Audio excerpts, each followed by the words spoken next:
So noting that it's 7 p.m. on February 2nd, 2022, I will call the Board of Health meeting to order, although we will have a roll call for who's in the board members in attendance. So why don't we do that first? Daryl Beardsley present. Happy Beaver present. Lisa Camp present. Rebecca Honeywell present. Fatality present. Okay. So we have some loosely scheduled appointments for discussions this evening. And I don't know if there are any items to potentially add to the agenda that were not reasonably anticipated by the chair 48 hours in advance of this meeting. Hey, Rebecca, can you mute? I'm just hearing background noise. I'm not sure if it's you. There should be none. There's completely no noise where I am. Yeah. I'm in an I know sometimes though still it's like I'm hearing something over Daryl, but maybe it's not you. I'm not sure.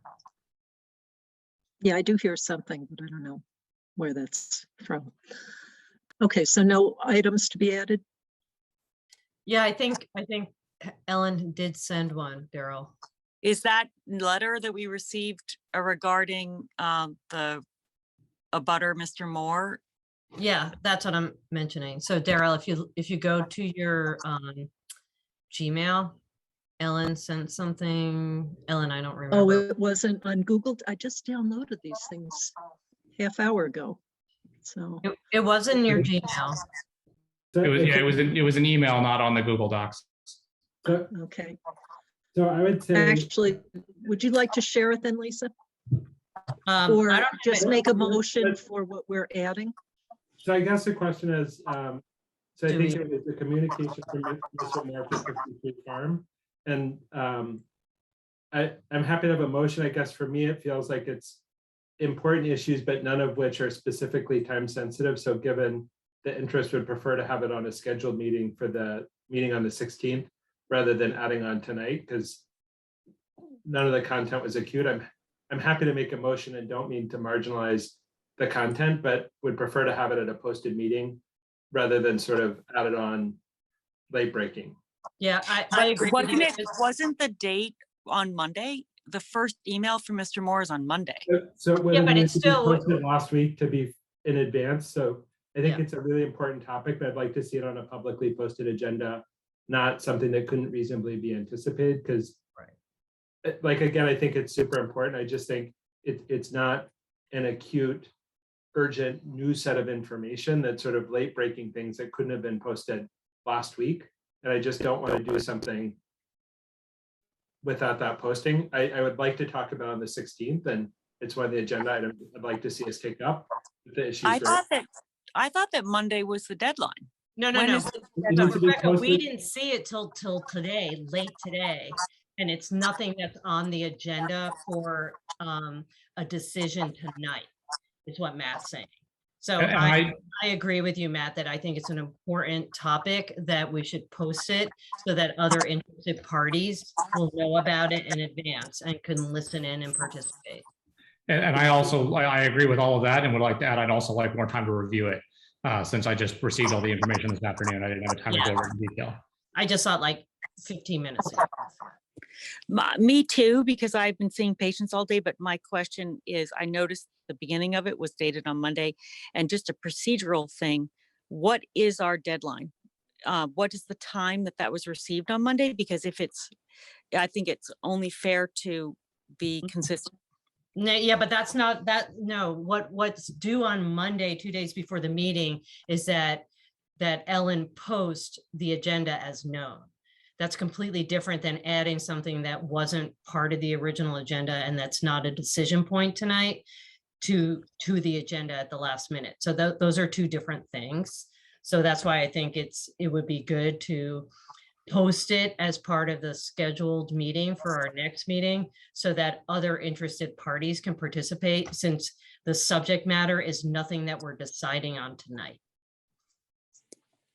And I do think it has broad interest to folks, so that would be the other aspect of it versus I know most people are fascinated by the disposal works installer permits, but those are sometimes time sensitive because for continuity of work that someone is planning, that might start between whenever we grant the permit and the next meeting. So Is the, If I can I'm sorry, go ahead.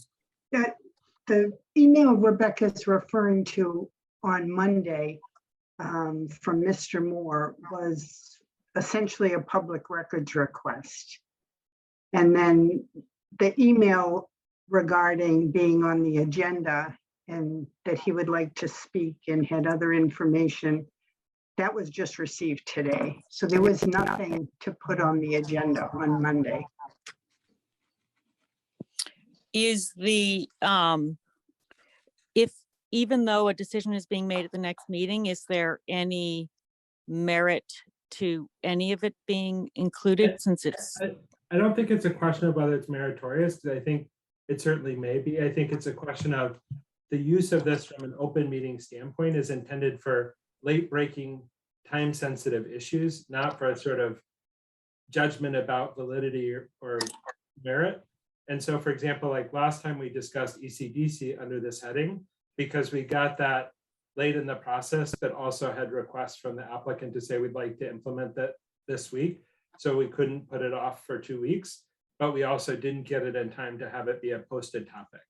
And so the content, at least that I saw, didn't have anything that was immediately actionable. The issues raised, I think, are important ones. I just don't think it's an appropriate application of the sort of public posting and open meeting to consider it under that 48 hours not reasonably anticipated. Like a community member just saying, can you please add this to the agenda tomorrow, doesn't in itself make it appropriate to add with that 48-hour notice, even if it's really important and meritorious. and if whatever information people may come to us with kind of at this timing, if there are parts of that information that fit into whatever discussions we're having that are on the agenda, then that's always okay because we always have public comment. Yeah. Okay. So I'm taking it that we have nothing to propose to add to the agenda. Does that sound reasonable? I think it does, and it sounds like, I think Mr. Moore shared that they're also comfortable with that as well. Perfect. And so maybe, Daryl, would it be okay if I opened with COVID updates for a few minutes, just because there is some activity in that area? Can I also just say that if I lose the connection to my meeting, I'm going to call in. So you might see a disruption in me and whether I'm there for a minute, for like a second. And so that, I just want you to know that might be about to happen. I'm going to try not to, but it might happen. So Okay, thank you for letting us know. We'll watch for that. thanks. Sorry to Daryl, bother you. can I share my screen? Oh, yes, just a moment.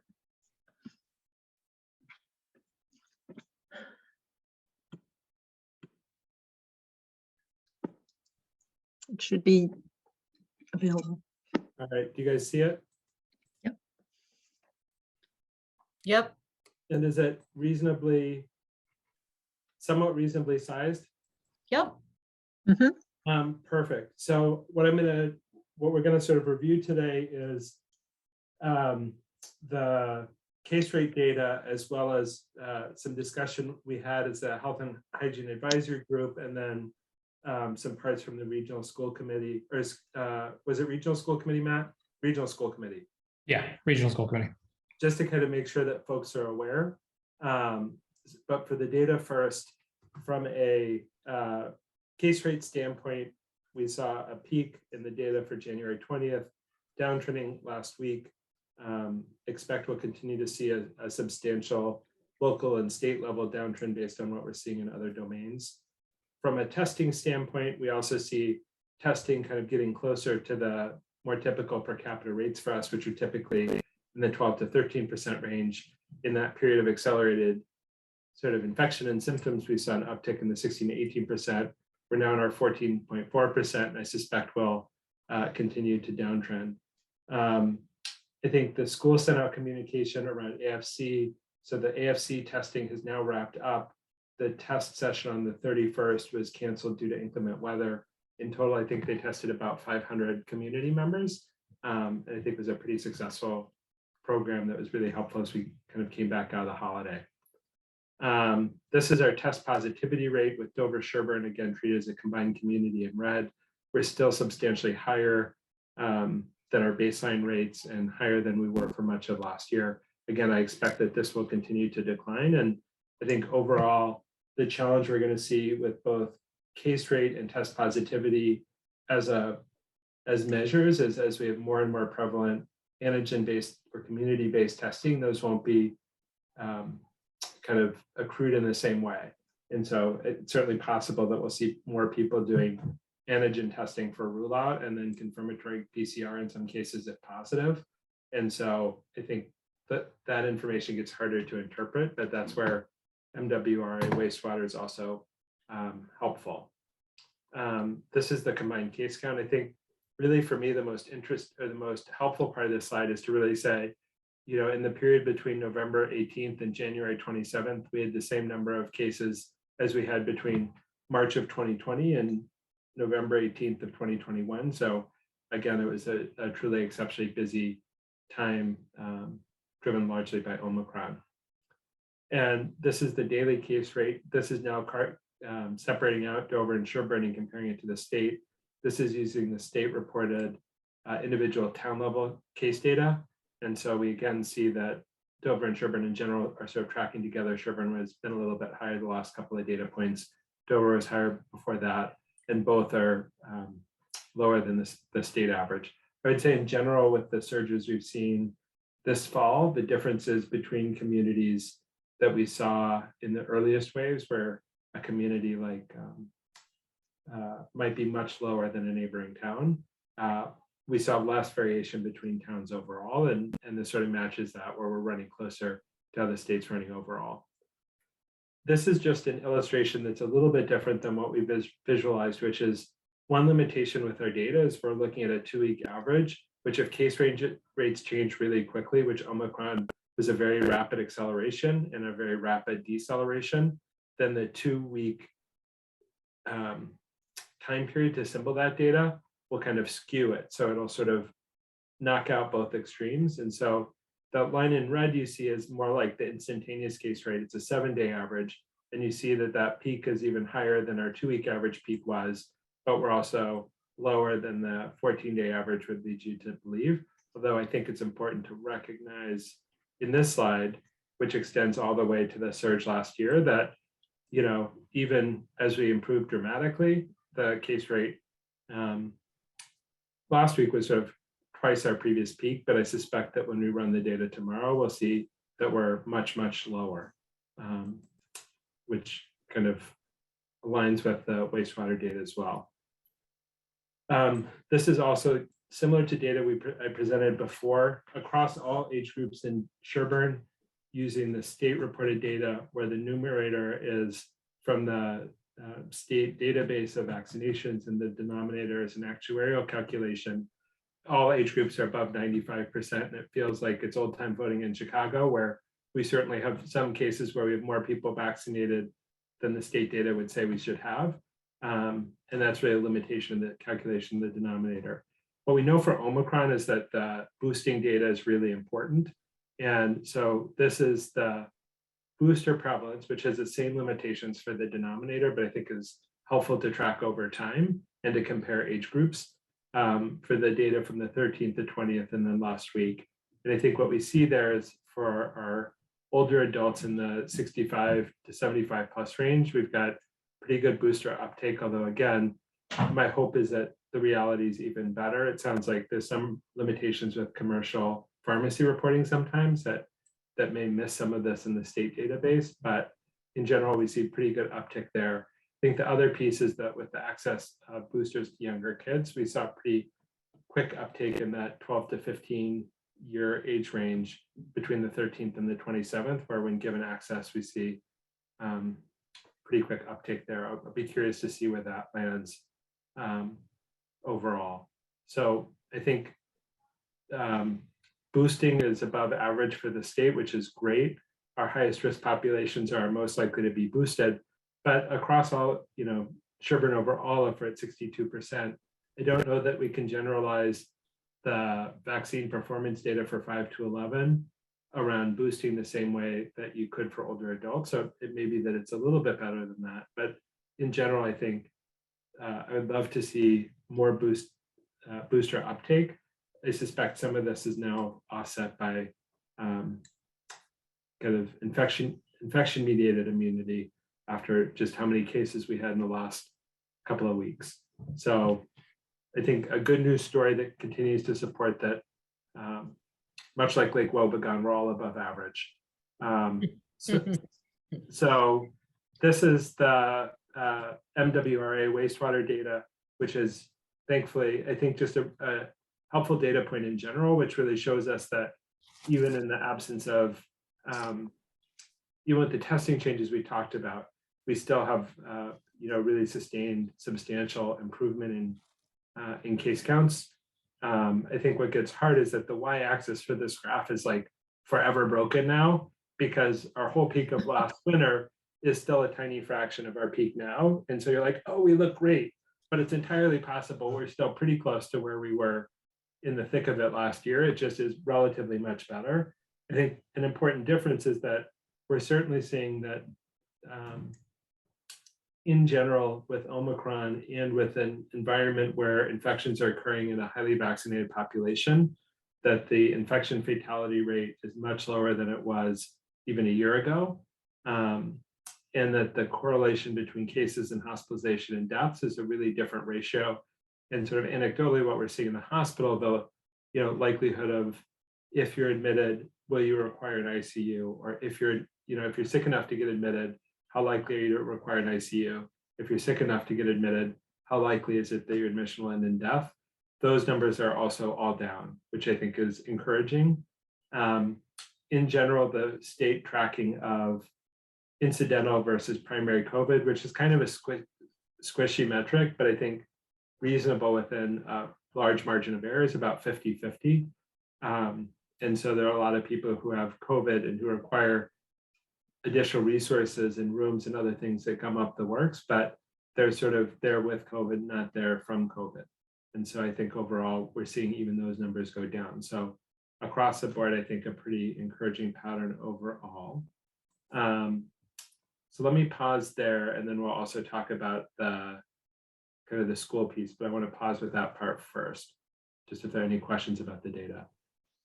Hey, Matt, so one quick question I have is, some states, I don't think necessarily Massachusetts, but some states have reported that, just because of the numbers, they're still seeing, a pretty significant fatality rate associated with COVID, just because of the, It's your volume. Yeah. Yeah, the prevalence. So can you speak to that in terms of do you have any information for our community? Is that?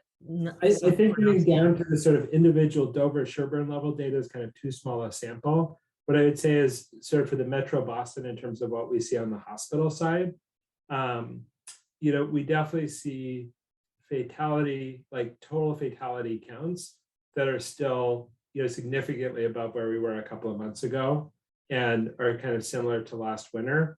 But because we have so many more cases, it's a relatively smaller percentage of cases ending in death. So we have many, many, many more cases and some more deaths.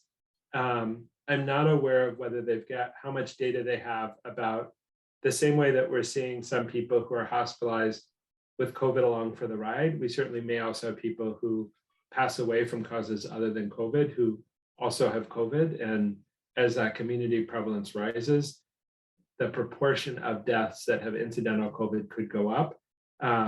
I think in general, what we've seen is that the percentage of patients requiring ICU has been noticeably and detectably lower for Omicron than for Delta when we look at the sort of Metro Boston hospital data.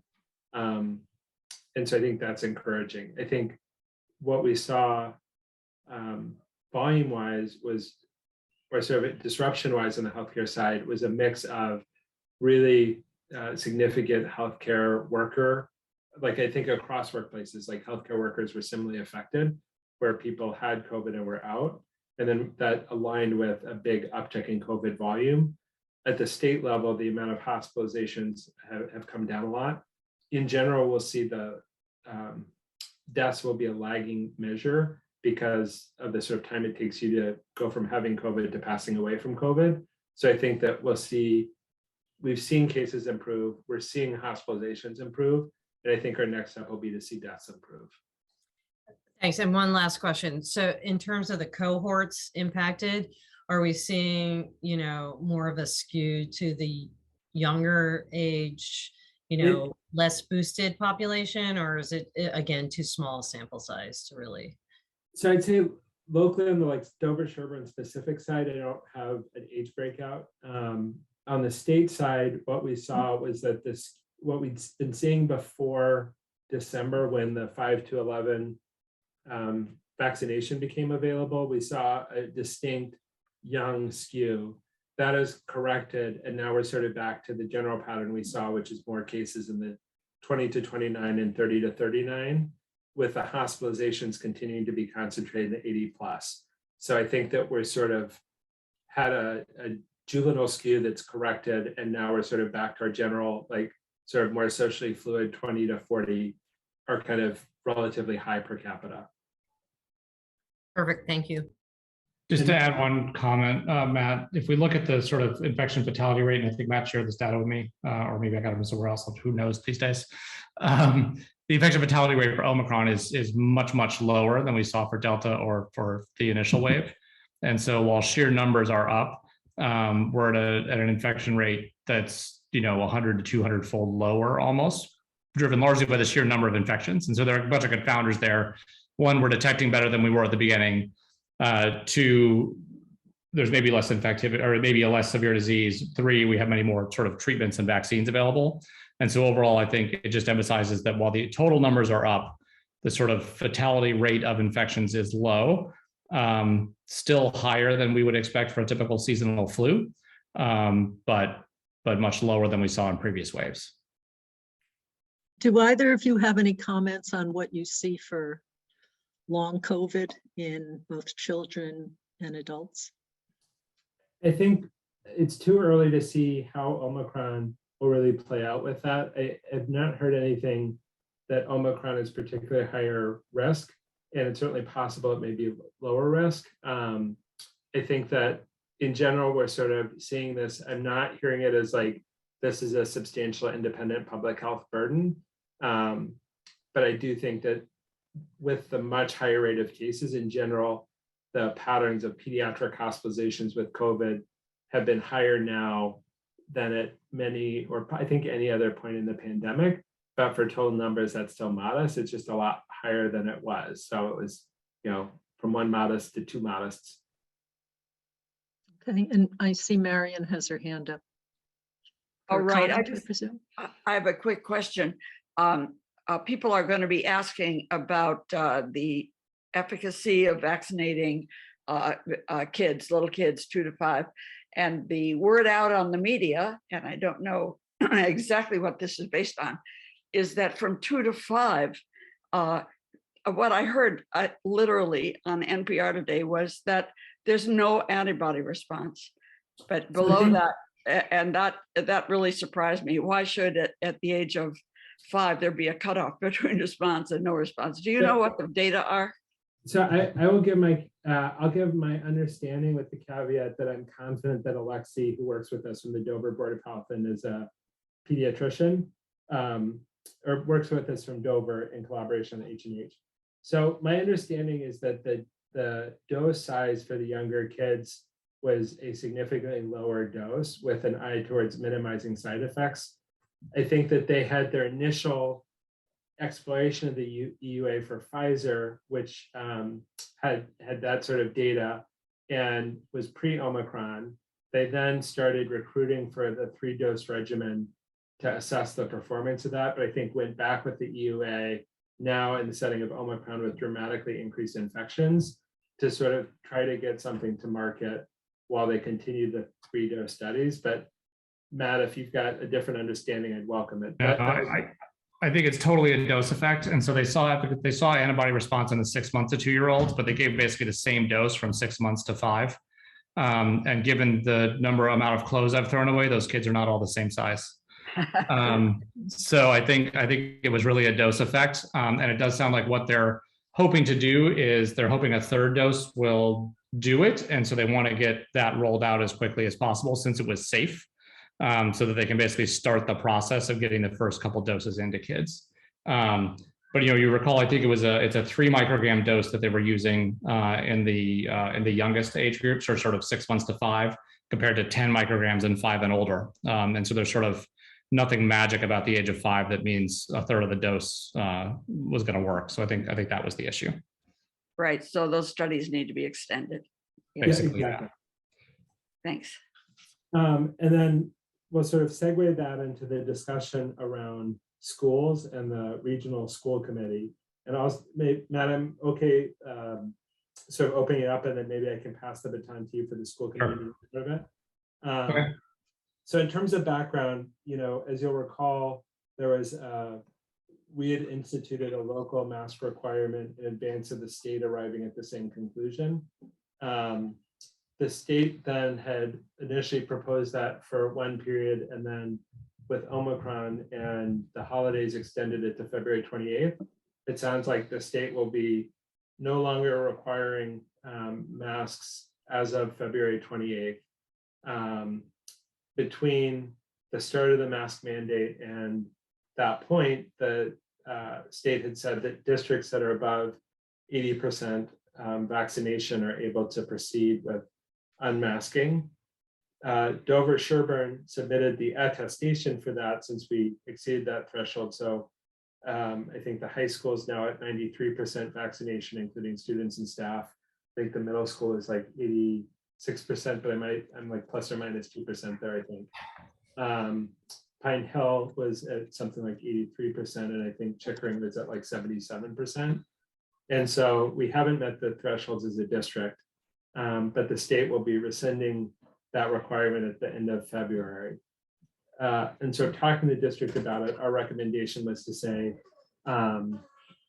that the Monday after coming back from February vacation, based on the pattern we've seen for other holidays, is probably not the best day to do this. And so I think that the district has opted to do it on March 7th, and we'll have some additional facilitated testing available. They've also done the program where we're no longer doing test and stay, in large part because we have such a highly vaccinated population that vaccinated individuals don't qualify for test and stay.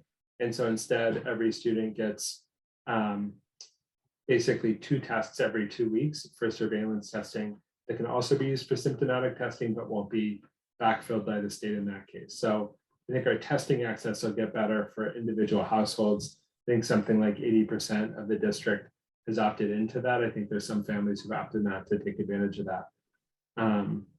So Matt, I was sort of at the regional school committee. I think I got it right, but feel free to fix anything I got wrong. Yeah, I think that's the gist of it. I think, as you guys may recall, I think we ultimately recommended masking, and then the policy was sort of generated and instituted by the joint school committees. And so we sort of went back to them with the recommendation that we, even if the state is lifting the requirement on the 28th, we wait that extra week.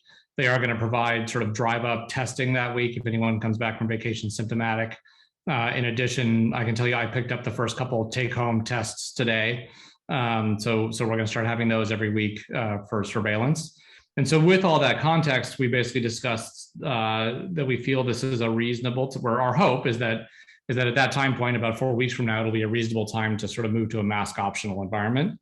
And I think that's driven by what we anticipate will be continued fall in case rates. And then I think furthermore by the fact that this has become a less severe disease, particularly in kids, particularly in the vaccinated. And so that the risk calculation changes somewhat as well. And that perhaps previous sort of case thresholds are not as appropriate in the setting of what is more commonly a mild illness. And so we spent a lot of time talking about, sort of what to do in the case of vulnerable individuals. And the school's also going to make an effort to obtain sort of supply of high quality N95 equivalent masks for teachers who request them. And then work with families if there are families that have individual circumstances where they feel that will be warranted as well. And so we're going to try to move to a situation in which masks are optional. We want to facilitate high quality mask access for those that are particularly vulnerable. But that as long as case rates continue to decline, we feel like this is sort of a step towards normal and aiding to normal social interaction, social development, that it seems a reasonable step to take. And I think the other thing I would say is part of the rationale is for the lead time is that we definitely not at 100% boosting in either students or teachers. And so I think giving lead time for people to implement that is worthwhile. And if there are subsets of students that have not yet been vaccinated, again, the degree to which we can give some lead time felt important, so that people could seek primary vaccination if they haven't chosen to do so yet. I think that subset is probably a pretty small group of people, but again, that was part of the logic, knowing that it's hard to, nobody's COVID crystal ball is great. And so I think we sort of expect that COVID will go down, but again, I also said, they'll expect that COVID will also go up at some point. My hope is that we get some time, but I think the other part is if you don't do it in March, then you get into April and you say, well, it's April vacation. Okay, now we're back from April vacation. Well, the school year is almost done. Why are we changing it now? Oh gosh, is this really how we want to start this school year? And I think it's going to be understandably nerve-wracking. That's how it feels to me too. But I think this is a reasonable step to take at this point, recognizing we need to be ready to pivot if the data proves otherwise. And we certainly may have circumstances that lead us to need to do kind of masking strategies potentially on a district level basis or on a sort of microcosm basis, depending on particular patterns of transmission, with our sort of number one goal being, we really want kids in school, and how do we make that successful? And so my hope is we don't need to, but I think it's prudent to be prepared if we do, to have a strategy that keeps in-person school and kind of as normal as possible. I think that I makes a lot of sense. I have two questions on that. How do the teachers feel about potentially unmasking? And the second has to do with case rates start to come down, masks come off, precautionary measures are peeled away, case rates go up, we go back. So how do we avoid the ups and down swings? I think we'll see some ups and downs. Like, I'm totally confident we'll see some ups and downs. I think on the I think part of your question is, how do we keep our finger on the pulse of the school to figure out, do we need to do something different? And I think that really benefits from the fact that we will continue to be meeting with the school. We sort of communicate with Jill and the nursing leader anytime there's concern about a signal, to kind of put our heads together and figure out what makes sense. And I think that the school has worked really closely with our public health nurse and will continue to do so. So I think for patterns of school-based transmission, I think that we're really tuned into that, and we'll continue to know how those cases unfold. And as like a Pine Hill parent, like, we get daily updates about where there are cases in the school, and this is something they're kind of looking at and reviewing constantly. And I think that will kind of stay true. For the teacher feeling, I think a really important question, and I think, also for different student, I think there's a lot of sort of, how do we figure out what our life is going to look like in the current phase and the next phase of COVID? Figuring out how to decatastrophize infection for kids who, a lot of them felt pretty worried when they got COVID in January, and how do we sort of help pivot some of that as the disease really continues to evolve and the disease in a heavily vaccinated population like ours really behaves differently.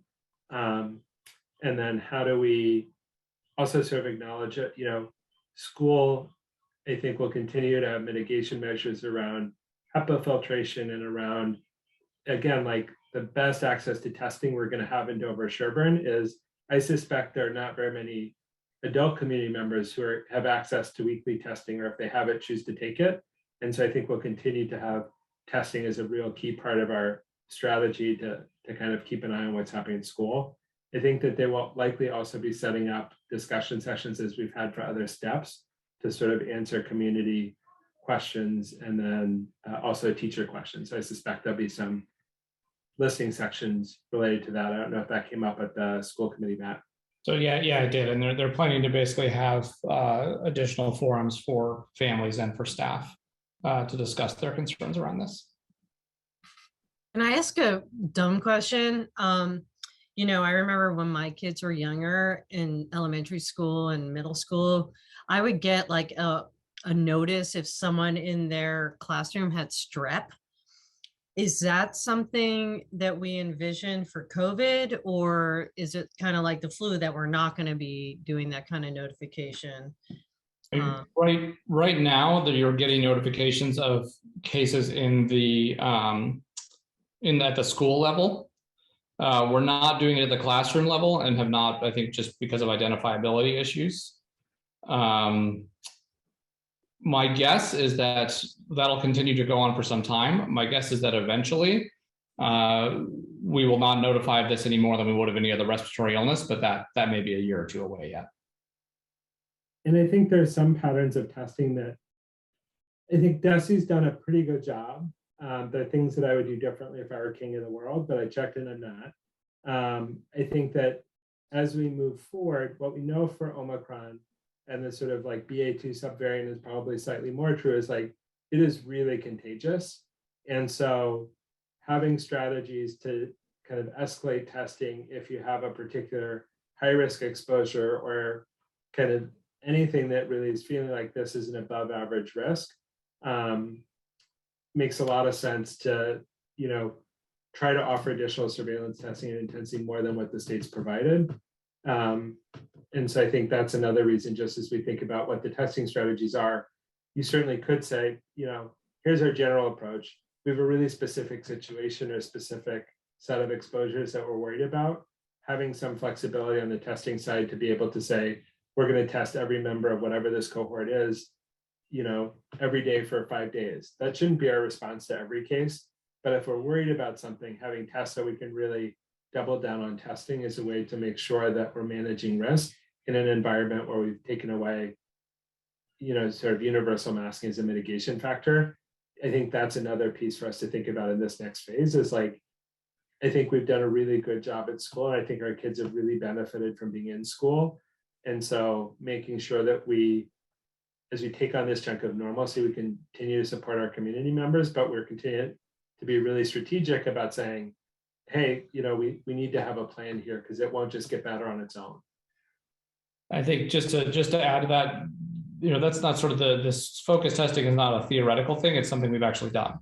You know, we've had situations in which there were concerns about a particular pattern of disease, and we focused on a group and tested that group serially over time to sort of ensure that it was not indicative of a larger systemic problem. You know, a lot of the tricks with these sort of things when you see a cluster is that kids in classes also tend to hang out together outside of class, right? And they tend to ride the same bus, and they tend to have siblings around the same age, and so it can all be tricky. But there have been instances in which we've sort of ramped up and tested a classroom or something, for example, to really try to get a sense of whether there was some pattern that was due to a structural or systemic failure in the school that we could have fixed. And in general, in doing that, we've been able to keep people in school.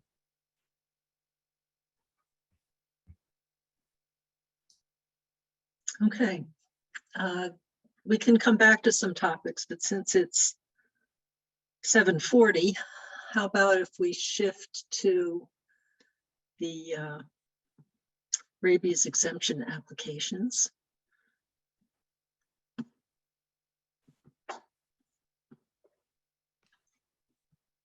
And we have 3. I know that there are Marcia and Patricia are here. Yeah, I did invite all 3 owners to come to the meeting. I advised all 3 of them that the board wanted the owners at the meetings when these are discussed. Okay, so the reason we want you to, we've certainly folks, including some of the The pets today have had exemptions in the past, but because it is a public health issue and the issue of rabies is important to people, and it carries responsibility for the owners to then manage their pets accordingly. And so we just wanted to have a chance to go over that. And I assume you've had a chance to read the policy. Is that correct? Yes. Okay, good. Do you have any questions about the policy? No. No, I don't either. I've gotten an exemption for several years now, so I'm pretty familiar Mhm. with the policy. Okay. Are there any particularly difficult parts about managing your pet within the rules that are set forth in the policy or the expectations? I don't think so, no. I don't think so either. No. Okay. And are there any other comments from the board or questions that you'd like to ask? I had a couple of questions about, not about the policy, but about the specific applications, but I can wait if you want. No, go ahead. Okay. I think one question I had, I think the first one, I think it's Marcia's, is Curly. Yes. I just noticed that there Curly hasn't had a vaccine for, it looks like 3.5 years. Am I reading that right? It's a little No, hard no, with the that's not true. sort of Well, effect scan. I'm sorry. Curly's, the vaccine is applicable for 3 years. So Curly started having health problems Okay. close to a year ago. So he was still vaccinated at that time. Okay. So he was basically up to date until the recent issue. Yeah, exactly. So it is not even a year that he has not been vaccinated. Okay. So 6 months, I guess. Realistically, is that a 7? I just can't read it. Yeah. Okay. 7. Yeah. And I guess my question is there a plan to vaccinate Curly again? Should this workup, should you get results of this workup and understand that it doesn't present a risk? Absolutely. Absolutely. Curly has been a hospice therapy dog for 8 years, and he's been amazing as a therapy dog. And I know he would, if he was feeling better, that would be something, that I would like to get him re-registered as a therapy dog and to continue that work, if that's at all possible. All right, thanks. Mhm. Anyone else? Let's go back.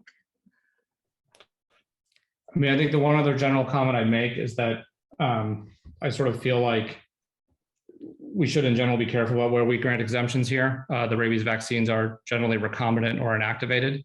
And so sort of having cancer or having an immune condition is generally not a contraindication to receiving an inactivated vaccine. And so I think, for me, I just want to be careful that if we have a known condition that's not a contraindication, that sort of that in and of itself is not a reason to not vaccinate.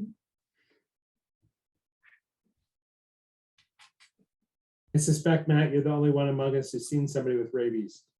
Seen 2 people with rabies. It doesn't look good. Neither of them did well. That makes a lot of sense. Are we ready to vote on the exemptions? I think just for the 2, Okay, that sounds fine. and we'll try again to speak to the owners of Gunnar. Okay, so do we have a motion to approve the applications for exemption from rabies vaccinations for Curly and Sadie? So moved. Oops. Second. And any other discussion or questions? Okay, Daryl, aye. I actually might vote differently on the 2. Oh, okay, so then let's back up. Do we have a motion to grant an exemption from the rabies vaccination to Curly? So moved. Second, Any other discussion? Daryl, aye.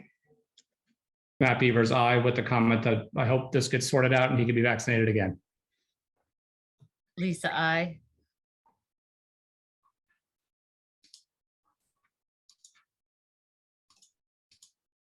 It looks like We maybe have Rebecca. She was on, but now I'm not seeing her. Matt Vitale, aye.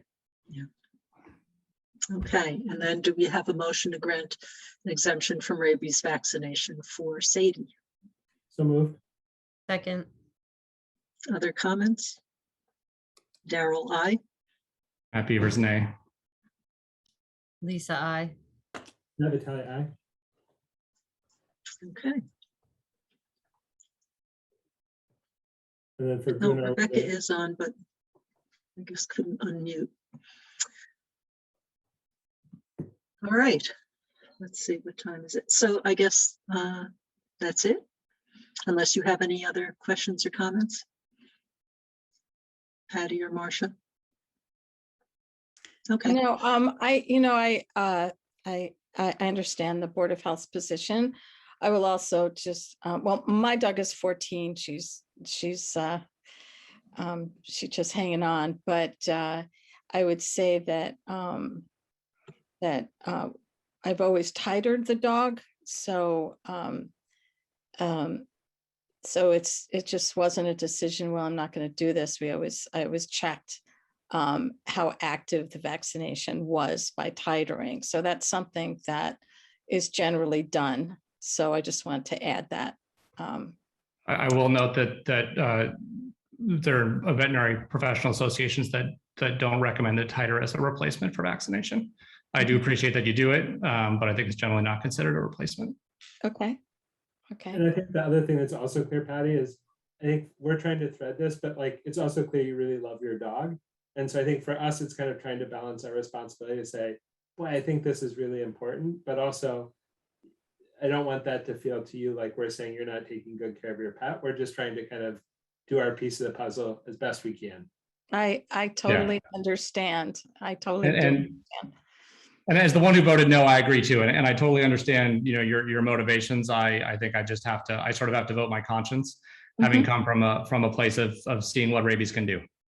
I totally understand that. I appreciate your viewpoint. All right, guys, I hope both pups do well. Thank you. Thank you. Thank you. Should I put Gunnar on the next agenda and re-invite? Yes, please. yes, Okay. Thank you.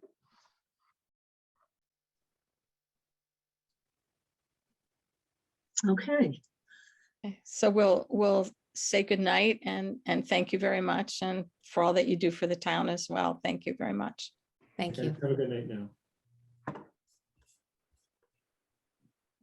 All right, so we have an appointment for discussion for Lot 3 Farm Road and Lot 4 Farm Road. And Daryl, have we gotten the Concom green light on this, or Ellen? No, we have not received that yet. So And- my preference would be to say, we sort of had lots and lots of discussions last time, I think partly because things were taken out of sequence, and I'd really prefer not to do that again.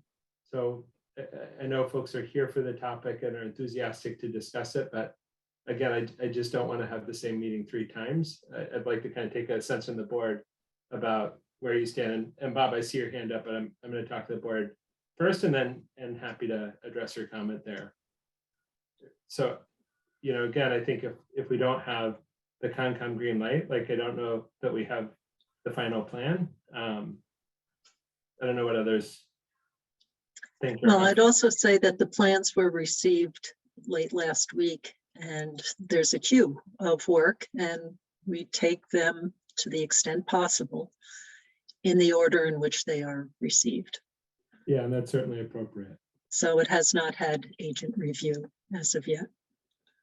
I sort of agree with all that. Happy to have a discussion about it, but would rather wait for Concom just so we're not coming back and doing this again and for Mark to review it. concur. Right, and I'd also say that, one, when we look at issues of well and septic and siting of infrastructure and including the house on a property, they are all closely intertwined. And without things being finalized, it's very difficult to evaluate it. And I think for these lots in particular, they're space constrained. And I think relatively small changes can have impacts, and therefore to try to review it at this point, I don't think would be a good way to be spending time and effort. So when we say for discussion, we're indicating that we'll do some listening, but we're not necessarily going to be voting on anything at this point. And I think Bob had reached out last week to just sort of ask to have it be on the agenda. And so at that time, I told them I'm happy to have it on the agenda, but it may not be reviewed. And I think if we don't have Concom back yet, that is also an important issue, because I don't think it makes sense to have the agent review it until we know that that's a plan. Because again, there's kind of plenty of work to do and would rather not do it twice. And I guess I also view, before things are precisely designed, I feel that the combinations and permutations of speculating on things is just too great to do much of that now. And Rebecca, do you have anything to add to that before we sort of open it up for other comment?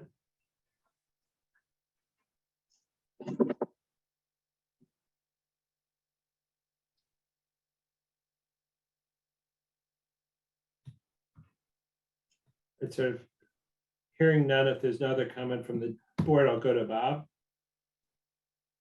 All right, Great. hearing none, go ahead, Bob. Great, thank you, Matt. I don't intend, nor really did I want the board to talk about the situation tonight. I really wanted to address process, if we could, for a second. And also, if you'll allow me to correct a few misstatements of fact in the last couple of minutes. We submitted plans 2 weeks ago, not 1 week ago. So I'd like to correct that misstatement. The second thing I would say is that— Bob, can I just clarify, who did you submit the plans to and what was the date of submission? the date was 2 weeks ago tomorrow. We received these plans on Friday, January 21st, the hard Okay. copies. Right, they were submitted by email. You're absolutely correct, Ellen, on Thursday, January 20th, which is 2 weeks ago tomorrow. So just a clarification, it's not a week, it's 2 weeks, but that's fine. The second thing I would say is that the plan is in its final form, and I'm not sure Daryl is alluding to changes, and I'm not sure I understand because I don't intend for there to be any changes to the septic plan. The septic plan is fixed. It's ready for review, and it's fixed. The last thing I would say is that the conservation agent told me she would be signing the administrative approvals today. It turns out they had some other business come up prior to their meeting on Thursday, and she says she'll have that for me on Friday morning. Thanks so much for that feedback, Bob. I think just one last question for you or Sure. for the board, and that is when I submitted it 2 weeks ago by email, two weeks ago tomorrow, and 2 weeks ago Friday in hard copy form, I didn't hear anything from the board, and I reached out a week after that, and a week prior to today, and asked for a confirmation of receipt of my plans, and I still haven't gotten any confirmation of receipt. And I think it's good business practice in whether it's the government or business or medicine or anything else to acknowledge confirmation. I guess I would just ask that the board think about whether they want to have a policy of confirming receipt of the important regulatory submissions. Bob, thank you so much for your feedback. I think from my standpoint, I totally recognize that you may feel the plan are finalized. I very much reflect on the 53 farm where, again, they were finalized and then they weren't. And so I hear what you're saying, and I hear your intent not to change them. But again, my position remains the same, which is that I think this needs to follow the process, because it really took an inordinate amount of time and energy to need to go back and to do those things sequentially. And I think that really highlighted the wisdom of our process, which is to say that these certain sort of need to be processed in a certain fashion so that it can be efficient and timely. And again, recognize you may have a different position, but. No, Matt, in fact, I'm absolutely trying to take what what we all learned last time around. I agree. It was a process that was not attractive to anyone. And I'll leave it at that. But I'm trying to follow your process. I'm submitting this time around. Bob, I heard your feedback. I think you're making the same point.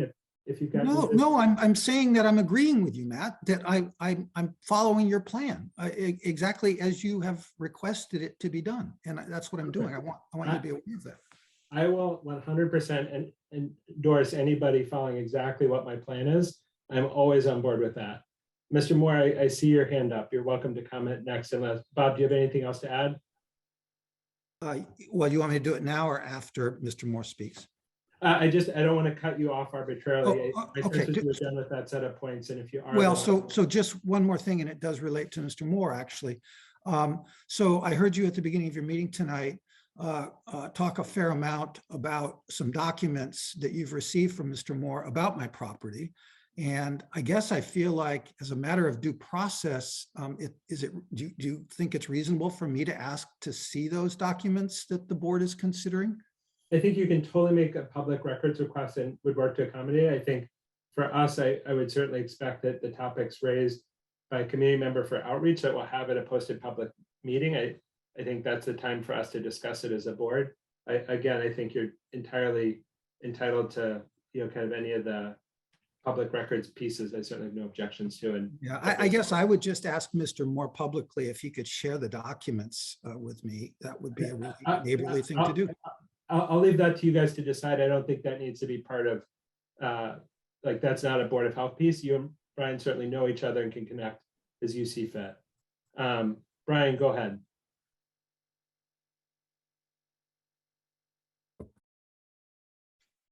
Yeah, I'm just getting going here. Okay. Thank you. Good evening, Brian Moore, 49 Farm Road. I just had a few brief comments. We really weren't aware that there was a full application done for lots 3 and 4 until just a day or two ago, just a few days ago. And it was a little disconcerting that we found out by watching the agendas on the webpage. We've been trying to keep our ear to the ground and abreast of what's going on at all these different public meetings. And somehow we still miss these types of things until the very last minute. We have gone out and hired an expert. His name is Scott Horsley. He's logged in here tonight. He might say a word or two just to introduce himself to the board, and we've been providing him with everything that we can get our hands on to allow him to review the plans and as they were supplied. And Bob, I will email you what I mailed to everyone else at the board today. Happy to do that. I just didn't do it before I figured you were getting everything that they got anyways. So from our perspective, it's just this moving target is very, very hard as people who live in the neighborhood to stomach, because we have an A&R, a series of A&R plans that have been recorded at Middlesex Registry as of, I think, about 2 weeks ago.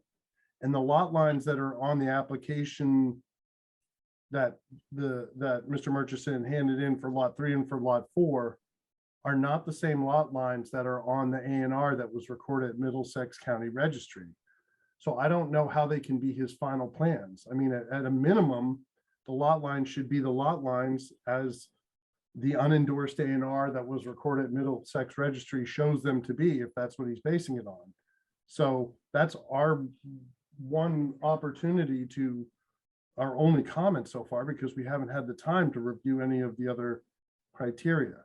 And so with that, I'd like to just, I don't know if, a little bit about procedurally, I don't understand if I have to ask the board's permission to introduce Scott Horsley at this meeting, or whether we wait until next meeting, or how do we do that, Matt? My 2 cents would be, I think anybody who wants to speak sort of needs to be recognized by the board. And I think if we're not having a substantive discussion on the plans, because we sort of don't have the finalized pieces, my preference would be to say, I think it's fine for Scott to introduce himself, but I think that whatever the discussion should have, certainly Mr. Murchison should be able to have his engineer presenting that. And that should be in the context of plans that are sort of, from our perspective, ready to be processed. So I think it's fine for Scott to say hello. I think some of us know him from earlier work he's done in town and the mounding study from a number of years ago. But I think certainly fine to introduce himself. But my request would be, if we're asking Mr. Murchison to kind of limit the discussion today and kind of go in that Concom sequence, I make the same request of you and Mr. Hort, and you and Scott. Yeah, no, that's fine. So Scott, if you want to maybe just say hi, and Bob, I don't have email at home, but I will email it to you when I get to the office in the morning. And here's Scott. Oh, good evening, and I'll be extremely brief because I've met most of you before, and it's nice to be back in town. But I won't get into any details other than to say that I have started reviewing materials that have been provided to me, and look forward to an opportunity to discuss some details. I do have a number of questions. I do have a number of specific comments, but I recognize this is not the time. So I will hold off and to a future meeting. So thank you. And I guess the other question, just recognizing that we have folks on, and to kind of Brian's point, that the more that things can kind of be clear, the better. I think Bob described that the conservation agent said that those should be signed off by tomorrow.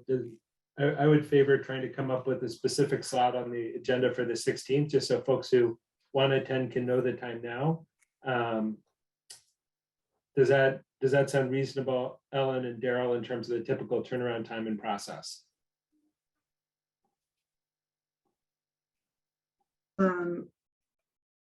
Well, as far as the next agenda, there is a variance hearing at 7:30, which is kind of an involved one. But as far as, if they'll be ready for the next meeting, that's a question for Mark. So why don't we do this? Why don't we put it on the agenda for a discussion for 8 o'clock on the 16th, so that folks know that's the time. If we find that for some reason we're not in a position to review, we can share that. Does that sound reasonable to you, Mark? I would say as long as we have Conservation Commission approval, the plans don't get reviewed by me until then.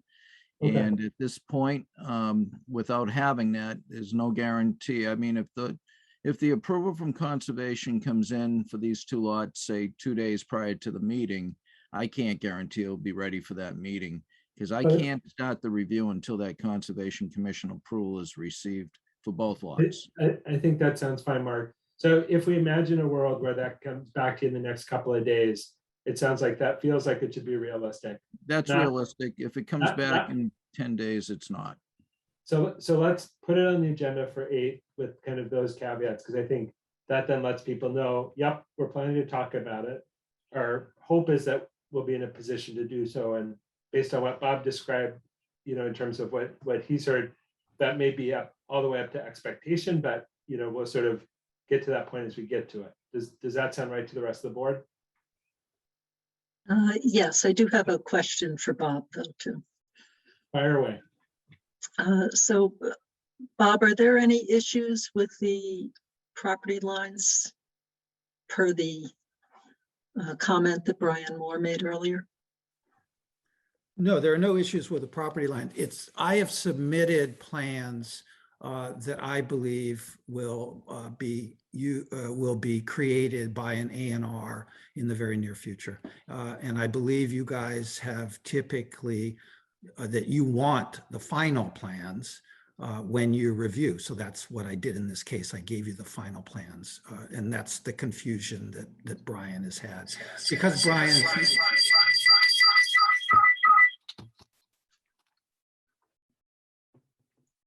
We're in stereophonic standard. Let's give another shot, Bob.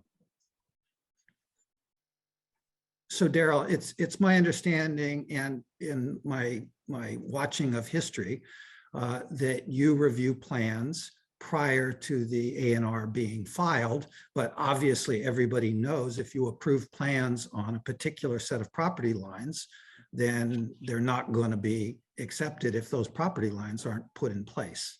So it is actually fairly typical of your process. I just want to make sure I understand, Bob. So Yeah, sure. what I'm hearing from Brian is that in looking at the property lines as reflected in the registry of deeds currently, that does not appear to align with the plans as submitted. That is correct. Yes. And what you're asserting is when it's ultimately filed in the registry of deeds, the property lines that will be reflected will align with those that are present on the plans. Do I understand that right? Right. Rather than use currently recorded plans, I gave you septic plans and well locations and everything else based on final A&R lines, which will be filed with the planning board and recorded. And it's typical for you to review them in that state. There's nothing unusual about that. And so at the sort of final punchline of that process, then the property lines as recorded in the registry of deeds with that A&R would then align with the property lines on the septic plan. I think I've got that. Absolutely correct. Yes. Thanks, Bob. And again, like on the registry of deeds side, that is not something I'm particularly savvy to. How does that process typically? Yeah, I mean, what is messed up everything is that the planning board had a pretty catastrophic kind of error in their process that kind of delayed my ability to do all of this. And you know, there's not much point getting into detail what their catastrophic failure in process was, but suffice it to say that they made an error and that caused a significant delay in the whole process.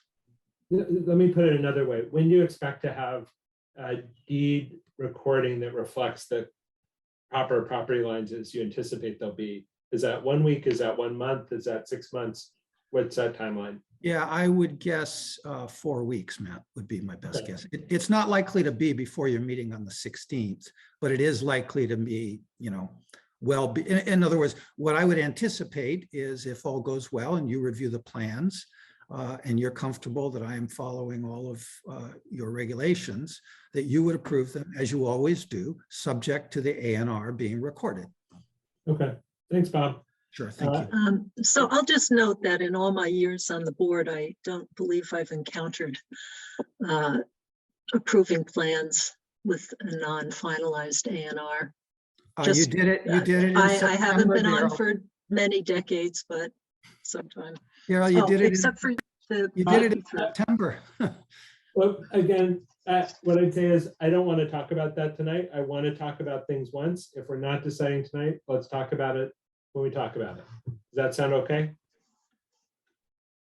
Hearing no objections, let's go to Brian.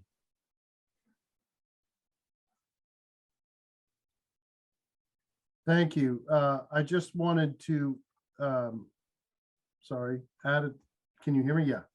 I just wanted to add a final comment here.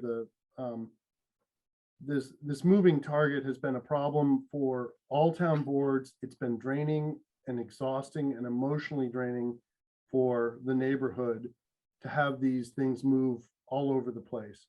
We've been asking all along to see one set of plans, to come in with one set of plans for this development. There's no doubting that since July, this entire project, however many houses, 4, 6, 8, 10, whatever it's going to be, is a development. It should be subjected to the procedures for approving a development. This moving of the target is such a slippery slope that these boards get all tied up in knots. And with all due respect, you guys are all volunteers and your time is valuable. I don't understand why you would subjugate yourselves to having to approve one septic 20 different times. I think the applicant should get all his ducks in a row, come in with a single plan that's protective of the neighborhood wells, that's protective of the groundwater supply, that's protective of, you know, the scenic road, and that the neighborhood can weigh in on and say, oh, isn't this nice? Isn't this not nice? Or we'd prefer to see this, that, the other. So my perspective is that I don't think the Board of Health should take any action whatsoever until there's a single plan for this development in front of them to act on. And I'm sure you're about to be mansplained why that's impossible or why you shouldn't do it, but that's the way our neighborhood feels. And with that, I'll end my comments for the evening. Thank you very much for hearing me. Thanks for your feedback, Brian. Bob, go ahead. Yeah, I can only follow, Matt, the law and the rules that you put before me. Brian's view of what the law and the rules should be, I can't follow. I can't do what he wants me to do. I can only be compliant with your rules, present the projects, present everything under your regulations. I can't do it the way Brian wants me to. And I'm, you know, that's just. I want to be clear, Bob. I think you're certainly not required to do it. I think for the question of whether you can do it isn't for us to decide tonight. I think that for us as a board, to go back to Brian's comment, I think we really have to follow the procedures that we have and what the rules are, and to say, Yes. you know, Yes. there are things that are permissible that may not be what we might wish for. And so what I would say is, I sort of don't want the Board of Health or our meeting to be sort of a venue for you guys having mutual concerns about sort of how one or the other should behave, although I certainly, you're both welcome to comment. I don't want to have an extended back and forth, because again, I look forward to discussing the plans as they come in and as they're appropriate to do so. I do as well. Thank you. Yep. And Brian, I can assure you, you know, we are all kind of here and doing our best, and we'll keep doing our best to kind of be thoughtful as we approach this. And I think all of us are here because we think this work is important, and we think that the reason we volunteer is because this resonates with us too. And so I think for, you know, folks who've been through several projects, like I haven't been in the experience as either a developer or as a butter. And so I don't know what that feels like, but I hope to assure both you and Bob, I think we are all trying really hard to be thoughtful and fair and mindful and consistent. And it's a really tough needle to thread. And I imagine it can feel really difficult for both Bob and for you and for the other people in your community. And, you know, I know that the words don't help very much, but I just do want to say, we really are trying to do our best to be thoughtful and consistent to everybody who's involved in the process. And that's kind of that piece. Rebecca, I see your hand up. Go ahead. I just want to say that also, just interestingly, at the state level, there is some new legislation that just went into effect on January 1st, 2022, and it's called the Massachusetts Environmental Policy Act, which requires state agencies to study the environmental consequences of actions and for proposed projects. In this particular case, we may actually have some state support, because as part of the mitigation for global warming, there is a significant interest in examining environmental impacts of projects in communities, especially when they border wetlands. So I think that there may be some discussion points of relevance, which are going to justify our board requesting, you know, some close attention to some of these issues. Thanks so much, Rebecca. And so it sounds like for the February 16th meeting, we're going to have kind of 2 farm road topics. I think we'll have 1 agenda item for 53 farm.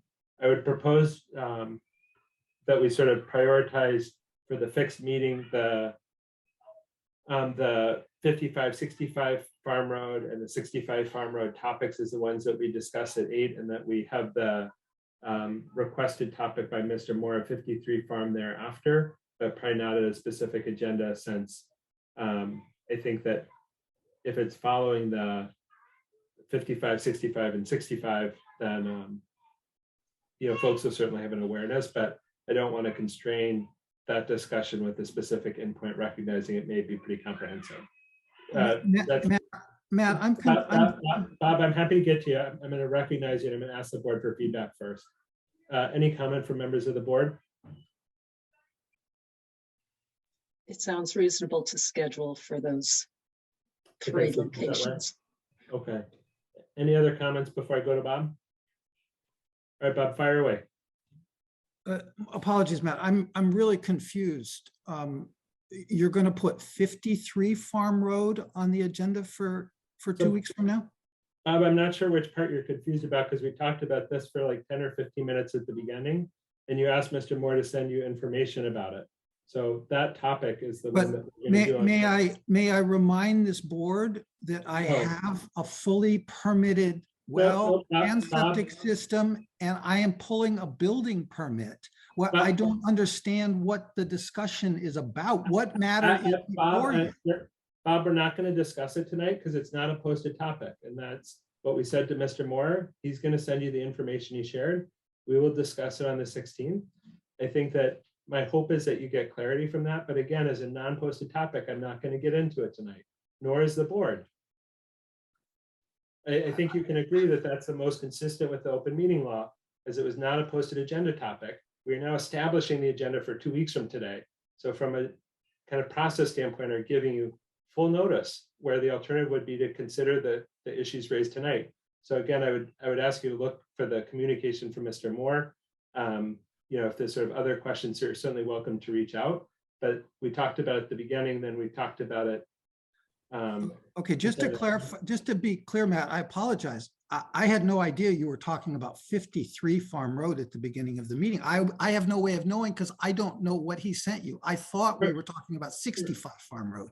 Perfect. So 53 Farm Road will be an agenda topic for February 16th. It sounds like Mr. Moore will be sending you what he sent to the board. And again, I don't want to discuss it as it's not a posted topic for tonight, nor is it an urgent topic for tonight. And so I understand, but you can understand my confusion because I didn't know what you were talking about because I haven't seen anything. fair enough. And so that will sort of have a scheduled appointment for the lot 3 and lot 4 at 8 o'clock so that folks can kind of plan accordingly. Knowing that we don't know specifically how long that discussion will last, we'd prefer not to bracket it with saying, okay, great, we're going to have an 8:30 discussion about 53 Farm because we want to have lot 3 and 4 be able to have that full conversation and discussion. And so it sounds like from the board standpoint, that sounds like a reasonable approach. Does that serve any other feedback or concerns for folks? I think I that's guess- good.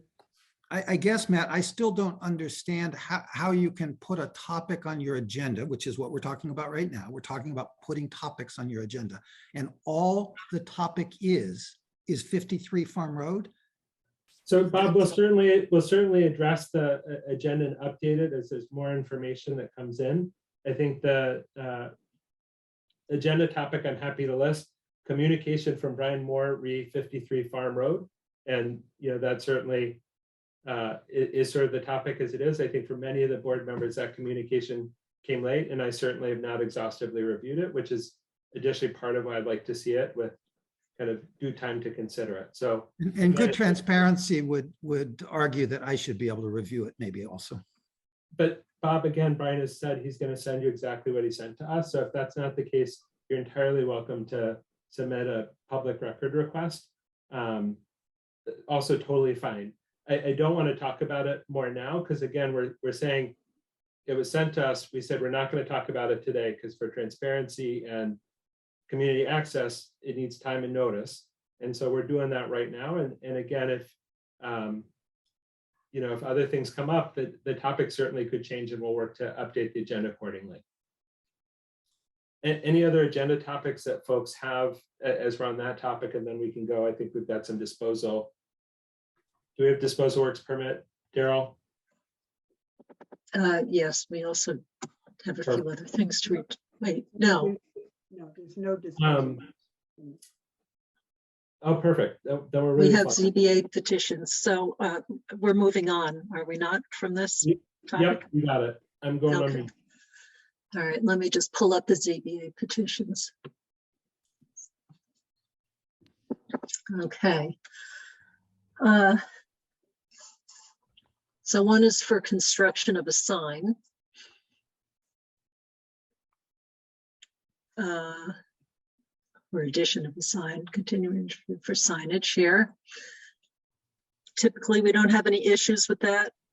Mark, do people try to put signage in through a septic system? Is that any kind of a concern that we might have? Well, at 11 South Main, the septic's in the back, so hopefully that shouldn't be an issue. But that's a good question because that could be an issue down the road if someone didn't know the septic system was where the sign was being placed. But as long as the sign's not within the septic system area or at the wells up front though, so they should be aware of that and be very careful of the wells. So I would suggest that the board request a plan of the well and septic to be sure the sign, if there's any structure to hold the sign up, that it doesn't disturb the well or the septic system.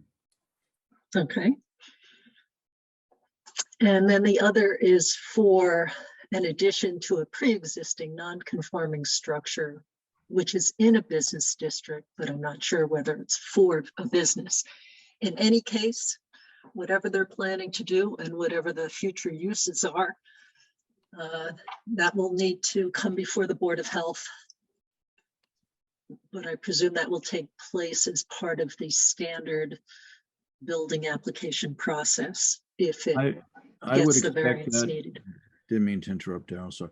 I would expect that, but I think the board should write back to the zoning board that that has to be reviewed by us, the addition prior to any consideration, to be assured that the septic system has the capacity for the addition. Mhm. I Okay, think that's reasonable, especially in light of some stuff that's gone on lately. okay. So any other comments that the board feels we should pass on to ZBA?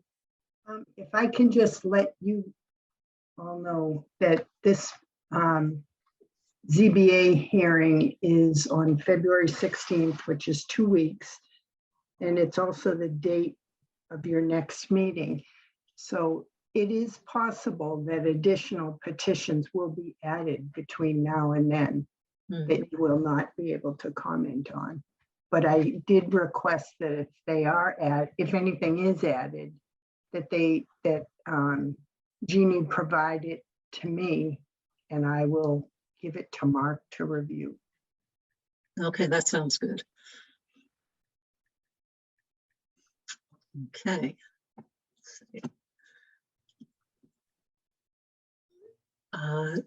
Just like to circle back to the COVID-19 update. We have mask recommendation out there. Do we see any need for any changes yet?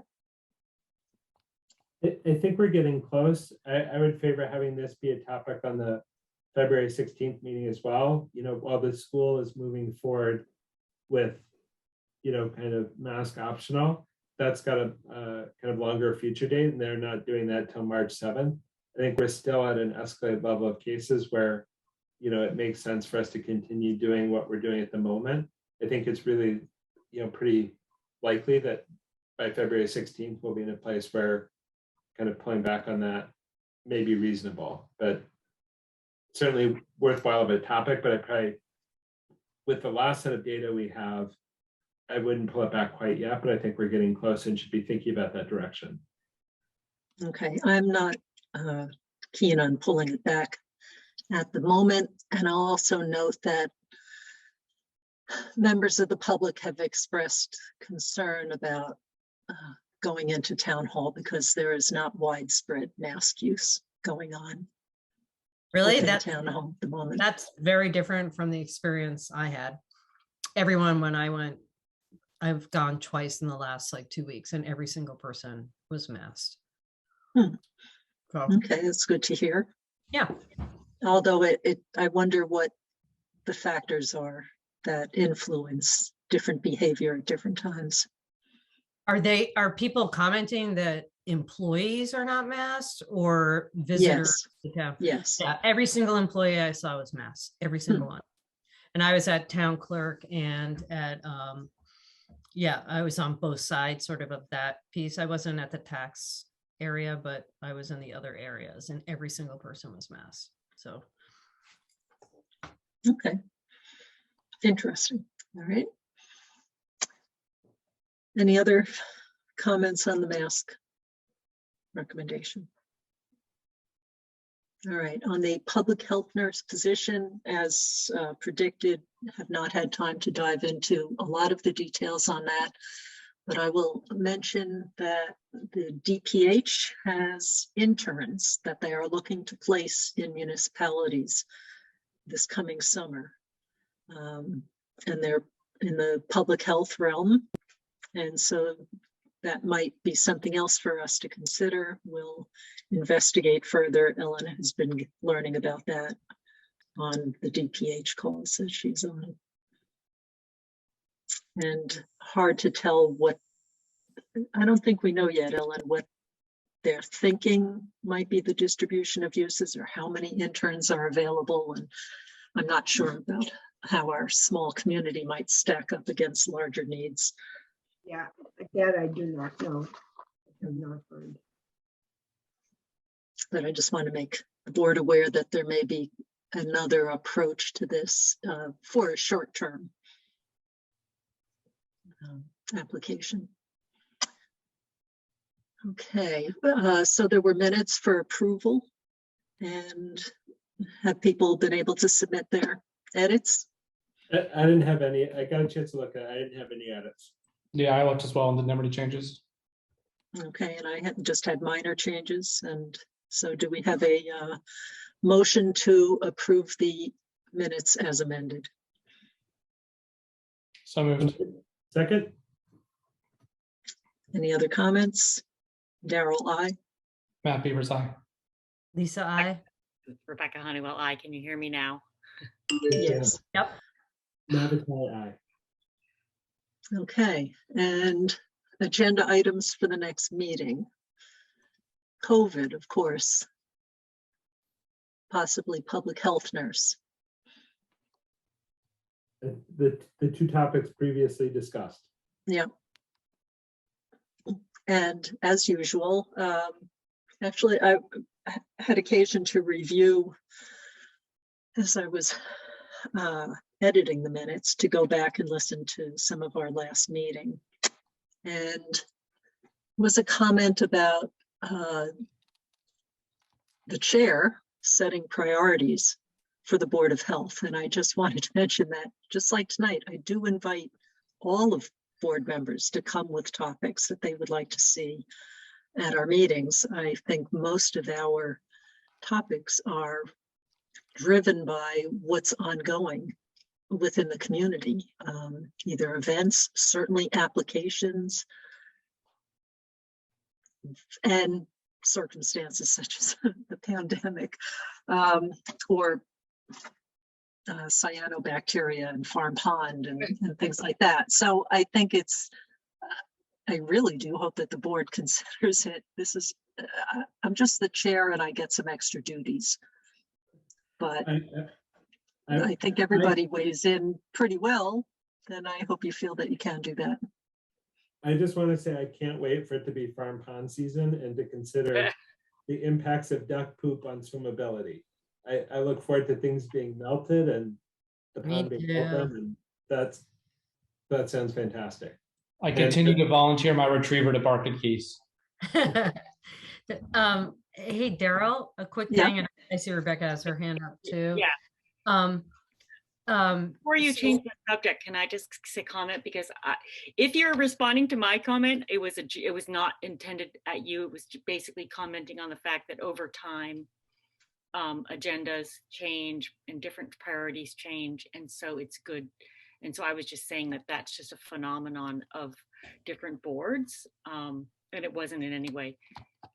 So please don't misunderstand it if it was my comment that led to this comment now. Okay, thank you. And Lisa? Yeah, so one thing I know we've talked about, and I'm not saying it should be necessarily on the agenda for the next meeting, which might be full up, is that we need to revisit our well regulations and, taking into account PFAS and other emerging contaminants upon which our regulations are silent. So I just think that that is something that is probably very, topical right now. Mm-hmm. Yeah. And that we should just revisit and figure out, if there are, DPH interns available, that's something, we could certainly guide an intern to help us draft some revisions to our current regulations on that topic. Yeah, and Daryl, you had asked me if I would be interested in helping with that, and I would. And I have a couple things that I might be able to, throw together either for the next meeting or the meeting after, or a meeting after that, whatever you would like.